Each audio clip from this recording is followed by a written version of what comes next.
오랜 기간 죽은 줄로만 알았던 아들을 만나고 평생 못 볼 것만 같았던 아버지를 다시 만나는 이 야곱과 요셉, 이 부자의 애틋한 상봉 이야기인 거죠. 그들이 오늘 만나기까지 얼마나 뼈아픈 눈물의 이야기가 많았는지요.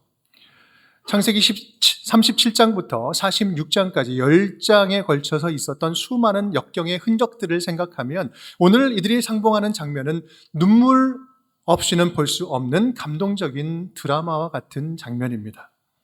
오늘 가정의 달 어버이 주일을 맞이하면서 22년이라는 오랜 시간 동안 이산가족으로 살았던 야곱과 요셉의 이 만남 이야기, 그리고 그 가정이 치유되는 이야기를 보면서 저와 여러분의 가정에도 그러한 치유와 회복의 은혜가 가득 임할 수 있기를 주님의 이름으로 축복합니다.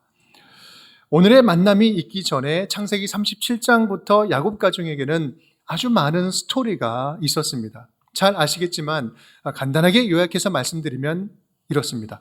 야곱에게는 4명의 아내와 12명의 아들이 있었습니다. 그 가운데 11번째 요셉을 우리 아버지 야곱이 더 특별하게 여기면서 사랑을 했죠. 이에 시기한 요셉의 형들이 요셉을 인신매매로 외국에 팔아버립니다. 그리고 아버지께는 맹수에게 잡아먹혔다라고 거짓말을 하죠. 이 소식을 들은 야곱은 평생 가슴 찢어지는 아픔과 슬픔 가운데 살아가게 됩니다. 한편 요셉은 어땠죠? 요셉은 애굽에서 종살이 감옥살이 하면서 13년간을 아주 처참하게 살아갑니다. 그러다가 극적인 인생의 반전을 맞아서 애굽의 전체 총리가 되죠. 그렇게 지난 시간이 22년이었습니다. 이런 22년이라는 시간이 아버지와 아들 사이를 갈라놓고 있었던 거죠. 멀쩡히 살아있는 아버지와 아들, 서로 각각은 살아있었지만 서로에게는 죽은 자로 지낸 22년이었습니다. 여러분, 22년이라는 시간 얼마나 좀 실감이 나십니까? 지금으로부터 22년 전, 성경이니까 22년 쑥 가는 것 같죠. 근데 지금으로부터 우리로 따지면 22년이면 2002년 월드컵 있을 때입니다. 월드컵 그때부터 지금까지 사랑하는 사람과 떨어져서 이산가족으로 살았다. 여러분, 생각만 해도 끔찍한 일 아니겠습니까? 그런데 중요한 점이 바로 여기에 있습니다. 성경은요, 그 사이에 있었던 이 시간들을 그저 상처진 시간으로만 설명하지 않습니다. 창세기 43장 14절 우리 함께 읽어볼까요? 전능하신 하나님께서 그 사람 앞에서 너희에게 은혜를 베푸사 그 사람으로 너희 다른 형제와 베냐민을 돌려보내게 하시기를 원하노라. 내가 자식을 잃게 되면 이르리로다. 지금 이 말씀이 누가 하는 말일까요? 야곱이 하는 말이에요. 요셉을 그렇게 잃어버리고 평생 동안 그 동생 막내 베냐민에게 집착하면서 야곱이 살았는데 그렇게 살던 야곱이 지금 비로소 이상한 이런 이야기를 하는 거예요. 뭔가 다른 이야기를 하는 거죠. 하나님께서 은혜 베푸시기를 원하노라. 내가 자식을 잃으면 이르리로다. 여러분, 야곱이 이전 같으면 절대 할 수 없는 말입니다. 예전에는 이랬죠. 다른 아들들은 다 보내도 베냐민만은 안 된다. 이 아들만큼은 내가 꼭 끝까지 지켜야 된다. 베냐민만큼은 내가 요셉처럼 떠나보낼 수 없고 다시 잃을 수 없다. 내가 끝까지 얘는 지켜야 된다. 놓아줄 수 없다. 그렇게 집착하던 야곱이었는데 하나님께서는요, 그 기나긴 시간을 통해서 야곱의 그 깊은 내면의 아픔을 다루시고 또 함께 하심으로 우리네 인생은 내 힘과 지혜와 능력으로 살 수 있는 것이 아니라 오직 은혜로만 살아갈 수 있는 것이다. 우리는 은혜로 살아가는 존재다라는 사실을 깨닫게 하셨습니다. 여러분, 그렇다면 요셉, 그 긴 시간 동안에 요셉은 어떻게 지냈을까요? 성경은 소위 요셉의 이 버림받은 시간을 구원자 예수 그리스도를 미리 보여주는 예표하는 사건으로 소개를 하고 있습니다. No cross, no crown. 고난 없는 영광 없다라는 거죠. 고난 없는 영광이 아니라 고난을 이기신 영광의 구원자의 모델로 요셉의 인생을 보여주고 있었어요. 그렇다면 또 다른 등장인물들, 그 요셉의 형들은 어땠을까? 그 기나긴 시간 동안 어떤 삶을 살았을까? 그들은 22년 전에 동생을 시기질투해서 이미 마음으로 살인했습니다. 집단 살인 교사와 인신매매까지 했습니다. 그리고 아버지께는 죽었다고 거짓말까지 했죠. 이렇게 완전 범죄로 숨기면서 자기들끼리만 알고 숨기며 살던 그들에게 하나님께서는 본격적으로 작업을 걸기 시작하셨습니다. 무서우리만큼 그들의 죄를 들춰내기 시작하신 거였죠. 창세기 42장 21절 우리 함께 읽어보겠습니다. 그들이 서로 말하되 우리가 아우의 일로 말미암아 범죄하였도다. 그가 우리에게 애걸할 때에 그 마음의 괴로움을 보고도 듣지 아니하였으므로 이 괴로움이 우리에게 임하도다. 그들은요, 흉년으로 애굽에 가서 총리가 된 동생 요셉을 만나는 이 모든 과정들, 그리고 잡혔다 풀렸다는 이런 과정을 보내면서 철저하게 자신들이 범했던 과거의 죄악들을 떠올리게 되고 그것을 뉘우치고 회개하는 과정을 걷게 됩니다. 하나님께서는요, 그 긴 시간 동안에 그들을 그렇게 깊게 다루시면서 한 사람 한 사람을 회복시켜 가셨다는 거예요. 그 가운데 가장 절정이 되는 장면이 있는데 창세기 44장 33절 함께 읽어볼까요? 이제 주의 종으로 그 아이를 대신하여 머물러 있어 내 주의 종이 되게 하시고 그 아이는 그의 형제들과 함께 올려보내소서. 지금 이게 무슨 어떤 상황일까요? 지금 이것은 유다가 한 이야기인데요. 총리 요셉이 아직 자신의 신분을 밝히지 않고 내가 베냐민을 잡아가겠습니다라고 이야기를 할 때 지금 형제들을 대표해서 유다가 나와서 하는 이야기예요. 내가 베냐민을 대신해서 대신 잡힐 테니, 제가 베냐민을 대신해서 대신 죽을 테니 막내 동생 베냐민만은 꼭 살려주십시오. 꼭 살려서 아버지께로 보내야 됩니다. 아니면 아버지도 죽어요. 아버지의 생명과 이 베냐민의 생명이 묶여 있습니다. 베냐민 살려주십시오. 영적인 장자였던 유다가 베냐민을 살리기 위해서 자기 희생적인 고백을 하고 있는 거예요. 내가 대신 죽겠습니다라는 고백을 하는 거죠. 22년 전에는 어땠어요? 동생 요셉을 팔아넘기려고 했던 그 마음이 있지 않았어요? 하지만 이제는 동생을 위해서 대신 죽겠다는 마음으로 변화된 것입니다. 바로 진정한 사랑, 진정한 십자가의 희생적인 사랑을 배우게 된 거예요. 하나님은 유다에게서 그 회복된 마음을 확인하시고 비로소 오랫동안 얽혔던 그 가정의 모든 문제를 완전하게 풀어주십니다. 형제간의 관계가 회복되었고요. 부자가 상봉하였고 굶어 죽을 위기에 있던 그 민족, 그 사람들, 가족들 먹고 살 길이 열렸습니다. 가정 안에는 치유와 회복이 일어났고 새로운 희망이 싹트기 시작했습니다. 그 가정에 천국이 임한 것이죠.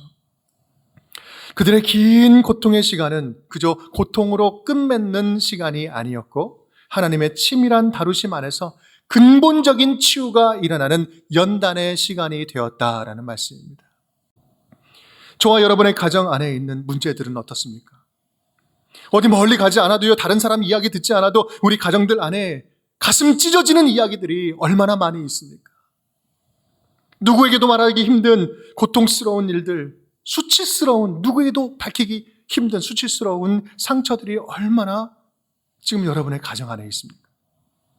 교회에서 이렇게 말씀을 나누다 보면 한 가정도 문제 없는 가정 없고요. 한 가정도 눈물 없는 가정이 없어요. 한 가정도 상처 없는 가정이 없어요. 그런데 그 상처들은 그냥 상처가 아니에요. 너무나 깊어요. 너무나 깊어서 꺼내기도 힘들고 치유하기도 힘든 그런 아픔과 상처의 이야기들이 있어요. 오랫동안 가슴에 대못이 박힌 채로 살아가는 분들을 보면 정말 가슴이 아픕니다. 그래서 간절하게 기도가 나오죠. 또 여러분, 가장 가까이 있는 형제가 누구보다 원수인 경우가 얼마나 많이 있습니까? 어디 가도 말도 못하고 욕도 시원하게 못하고 그냥 속으로만 끙끙 앓으면서 속앓이하면서 살아가는 거죠. 여러분, 오늘 야곱 가족의 이야기는요, 저와 여러분의 가족의 그 아픈 상처, 아픈 문제를 끄집어내는 이야기예요.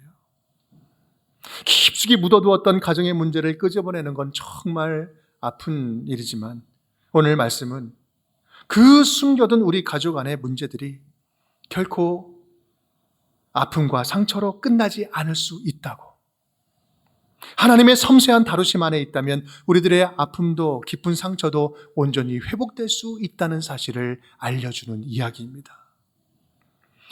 요셉이 이 모든 가정의 문제들, 상처받은 문제들, 그 인생, 기나긴 인생 동안 받았던 그 어려운 문제들을 하나님 안에서 해석하면서 우리 형들에게 이렇게 이야기를 합니다. 창세기 45장 5절 말씀 함께 읽겠습니다. 당신들이 나를 이곳에 팔았다고 해서 근심하지 마소서, 한탄하지 마소서. 하나님이 생명을 구원하시려고 나를 당신들보다 먼저 보내셨나이다. 아멘. 지금 이곳에 온 것, 팔린 것, 우리 상처로 진 그 역사, 우리 가정의 역사, 당신들이 한 게 아닙니다. 하나님이 하셨습니다. 하나님이 당신들보다 구원하려고 나를 먼저 보내신 것입니다. 이거 누가 하신 일이다? 하나님이 하신 일입니다. 문제보다 크신 하나님이 내 인생의 주인입니다. 내 인생의 주원은 오직 하나님이십니다. 당신들 아닙니다. 걱정하지 마십시오. 내 안에 쓴뿌리처럼 있던 아픈 문제들, 해결의 기미가 보이지 않던 우리 가정의 문제들 안에는 하나님의 계획이 숨어 있었고, 하나님이 각각의 삶을 회복하시고자 하는 하나님의 사랑의 다루심이 있었고, 주님의 은혜가 있었습니다. 그 하나님이 이제야 우리 가족을 완전히 회복시켜 주셨습니다. 할렐루야. 요셉의 고백이었던 거예요. 여러분, 간절히 바라기는 야곱의 가정을 회복시킨 하나님의 은혜가 오늘 저와 여러분의 가정 안에도 임하기를 간절히 축복합니다. 서로의 상한 마음들이 말씀으로 위로받고 깨졌던 관계 위에 주님의 긍휼하심이 임하기를 간절히 바랍니다. 하나님의 섬세한 다루심으로 온 가족 안에 다시 한번 진정으로 품어야 할 우리 첫사랑이 회복되었으면 좋겠어요. 그래서 용서가 다시 싹트기 시작하고 화해의 영이 가득 임할 수 있기를 간절히 바랍니다.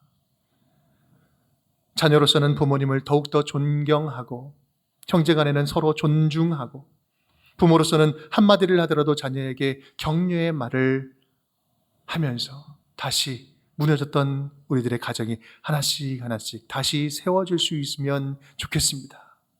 그래서 오늘의 이 가정의 회복 이야기가 저와 여러분의 가정의 회복의 이야기가 될 수 있기를 주님의 이름으로 축복합니다. 이제 두 사람이 만나는 장면입니다. 30절 우리 함께 읽어볼까요? 이스라엘이 요셉에게 이르되 네가 지금까지 살아있고 내가 네 얼굴을 보았으니 지금 죽어도 족하도다. 아멘.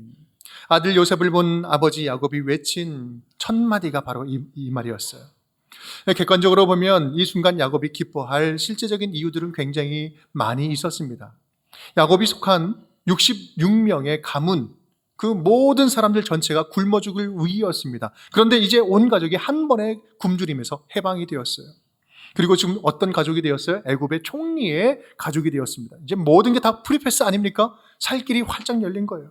그런데 야곱을 진정으로 진짜 기쁘게 한 것은 다른 어떤 그 무엇이 아니라 죽은 줄로만 알았던 요셉을 살아서 만나는 그 자체였습니다. 아버지 야곱에게는 요셉이 총리가 되었든 거지가 되었든 상관이 없어요. 타국에 살든 다른 나라에 살든 이스라엘에 살든지 아버지 입장에서는 다른 건 중요하지 않았어요. 아들이 죽지 않고 잘 살아있다는 그 자체, 그래서 다시 만날 수 있다는 그 자체가 기쁨이었어요. 그렇습니다. 우리가 육신의 부모를 기쁘게 하는 것은 뭘 잘 챙겨드리는 것도 물론 기쁘게 하는 일이겠지만 근본적으로 우리의 부모의 마음을 기쁘게 하는 것은 모진 세상 속에서도 굴하지 않고 꿋꿋하게 당당하게 잘 살아내고 있는 자녀의 모습 그 자체를 보여주는 것, 이것이 진짜 효도입니다. 시편 118편 이렇게 이야기합니다. 내가 죽지 않고 살아서 여호와께서 하시는 일을 선포하리로다. 내가 죽지 않고 살아서 내게 허락하신 삶 끝까지 잘 살아내어 하나님께 영광을 드러내고 선포하겠습니다. 이 시편의 기자처럼, 이 고백처럼 맹수처럼 득달거리며 달려드는 정글 같은 세상 속에서 내가 죽지 않고 살아서 주눅들지 않고 당당하게 하나님의 자녀답게 살아가는 것처럼 부모에게 기쁨을 주는 일이 뭐가 있겠습니까? 요셉이 겪었던 인생의 상처들, 그 기나긴 시간 동안 받았던 그 상처를 한번 생각해 보십시오. 요셉이 겪은 일은요, 당시나 지금이나 일반인이 겪을 수 있는 일이 아니었어요. 마음을 놔버리고 포기해버리면 죽어도 100번 1000번은 죽었을 인생입니다. 가장 가까운 형제들에게 인신매매를 당했고 노예로 팔려가서 짐승 이하의 취급을 받았어요. 여러분, 이 배신감과 상처를 어떻게 해결할 수 있겠어요? 무엇으로 해결할 수 있겠습니까? 보디발의 아내 유혹을 뿌리치고 순교를 지키다가 옥에 갇혀서 꽃다운 청춘을 감옥에서 다 썩어버립니다. 여러분, 이 억울함을 무엇으로 풀 수 있겠어요? 은혜를 베풀어준 술 맡은 관원형도 은혜를 다 잊어버리고 아무도 알아주지 않는 잊혀진 존재로 2년간 이 감옥에서 썩어갈 때 그가 느꼈을 좌절감, 아버지요, 이것을 무엇으로 보상받을 수 있었겠습니까? 여러분, 상처받은 인생으로 따지면요, 고난받는 인생으로 따지면 지금 여기에 요셉 따라갈 사람은 아무도 없어요. 그런데 그럼에도 불구하고 요셉은 지금 살아 있습니다. 보란 듯이 살아남아서 지금 아버지 야곱의 눈앞에 당당하게 서 있는 거예요. 여러분, 그렇다면 어떻게 요셉이 지금 여기까지 살아남을 수 있었을까요? 혼자라면 100번이고 1000번이고 좌절하고 포기하고 죽었을 인생이지만 요셉은요, 혼자가 아니었습니다. 성경은 지금 이 사실을 처음부터 끝까지 계속해서 강조하고 있는 거예요. 요셉과 함께 하시는 하나님이 절대로 그를 떠나지 아니하셨고, 또한 요셉도 하나님과 절대로 떨어지거나 멀어지지 않고 딱 달라붙어 있어서 매사에 주님과 함께 동행하며 걸었다라고 이야기를 하고 있어요. 그러면서 그때 순간순간마다 묻고 듣고 순종하는 삶을 살았습니다.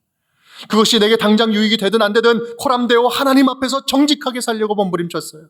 그렇게 하나님 따라서, 말씀 따라서 포기하지 않고 믿음으로 살다 보니 고난 속에서도 하나님 나라를 살아내는 멋진 인생이 된 것입니다. 성경은 요셉이 가는 곳곳마다 누가 보였다? 하나님이 보였다라고 이야기를 설명을 하고 있어요.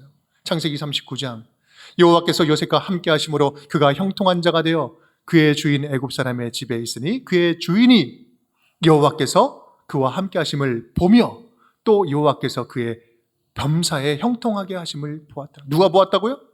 그 주인이 보고 있는 거예요. 옆에 있는 사람들이. 우리 또 5절 말씀 함께 읽어볼까요?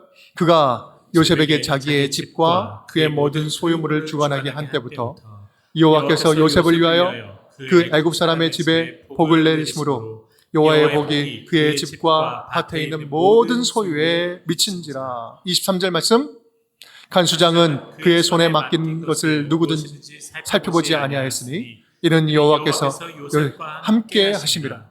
여호와께서 그를 범사에 형통하게 하셨더라. 아멘. 요셉이 하나님과 함께 하셨어요. 이것을 사람들도 봅니다. 형통함을 보는 거예요.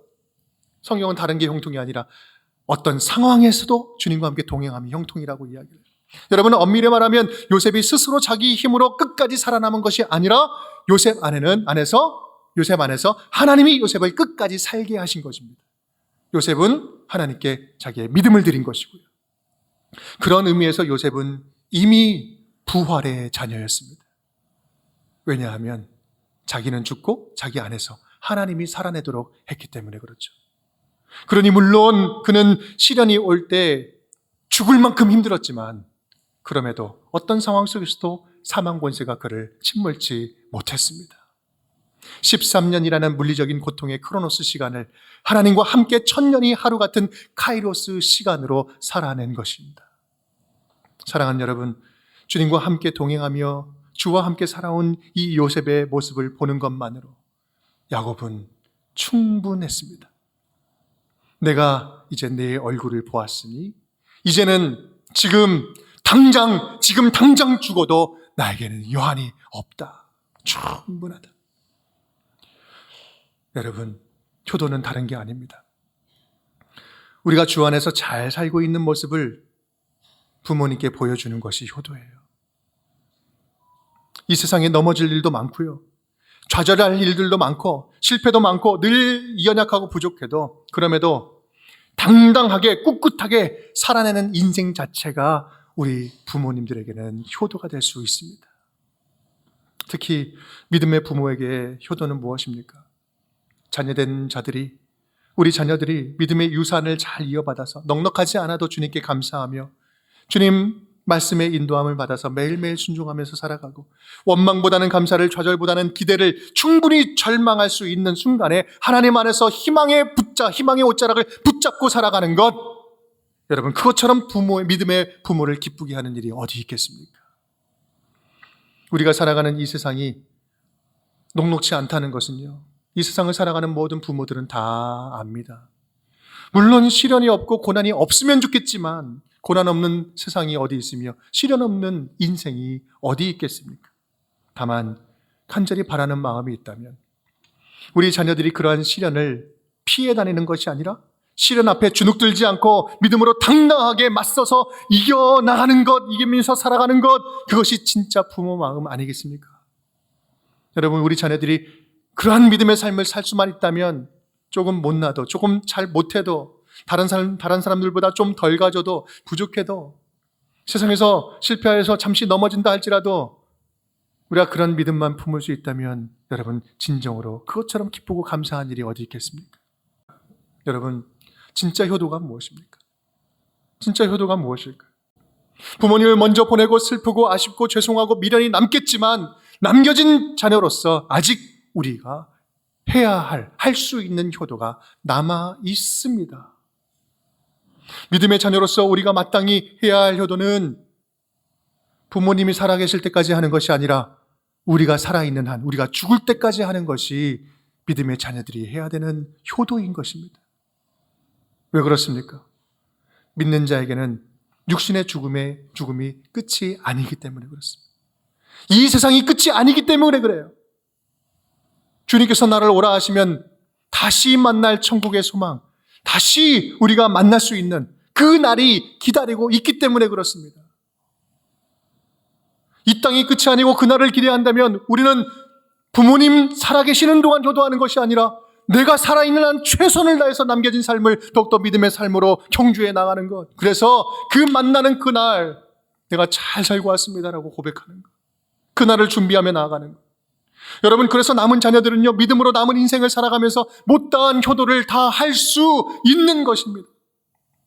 여러분, 하물며 우리에게 부모님이 살아계신다면 여러분, 우리가 할 수 있는 일들이 얼마나 더 많이 있겠습니까? 사랑하는 여러분, 험한 세상 살면서 우리가 넘어지고 좌절할 때도 참 많이 있지만, 실패하고 낙심할 때도 참 많지만, 그럴 때일수록 오히려 힘든 고난에 부딪혀서 힘든 삶을 살수록 어머님, 아버지, 그래도 이 부족한 아들, 연약한 딸, 내가 포기하지 않고 잘 살고 있으니 걱정하지 마십시오. 내가 절대로 포기하지 않고 꿋꿋하게 당당하게 살아가고 있으니까 어머님, 아버님 걱정하지 마십시오. 꿋꿋하게 살아있는 모습을 좀 더 자주 확인시켜 드렸으면 좋겠어요. 여러분, 이것이 우리가 할 수 있는 가장 가까운 효도고 가장 큰 효도가 아니겠습니까? 이미 부모님을 보내드린 분들이 계신다면 나중에 주님 다시 만나는 그날, 나중에 천국에서 다시 만날 수 있는 그날 당당한 모습으로 어머님, 아버님, 제가 끝까지 믿음 포기하지 아니하고 천국 바라보고 다시 만날 날 기다리면서 내가 남겨진 삶을 최선을 다해서 충성을 다해서 잘 살아왔습니다. 그렇게 자신 있게 다시 뵐 날을 준비하는 자녀들이 되었으면 좋겠습니다. 아직 천국을 모르는 부모님들이 계신다면 이 땅에서 할 수 있는 모든 최선의 효도를 다하면서 이 땅 끝나고 나면 영원히 살아가는 날들이 있는데, 영원한 생명이 있는데 그 땅에서 그곳에서 내가 함께 살자고, 그렇게 살았으면 좋겠다고 천국에 대한 소망의 씨앗을 우리 부모님 마음에 심겨드렸으면 좋겠어요. 여러분, 이것이 우리가 할 수 있는 가장 가까운 효도고 가장 큰 효도 아니겠습니까? 어버이 주일을 오늘 말씀과 함께 보내면서 이 땅에 살아계신 부모님들에게나 먼저 이 땅을 떠나신 부모님들에게나 주님 부르시는 그날까지 끝까지 잘 살아내므로, 믿음으로 잘 살아내므로, 그런 모습 보여줌으로 남겨진 효도를 다하는 믿음의 아들, 딸들, 믿음의 자녀들, 믿음의 식구들이 다 될 수 있기를 주님의 이름으로 축복합니다.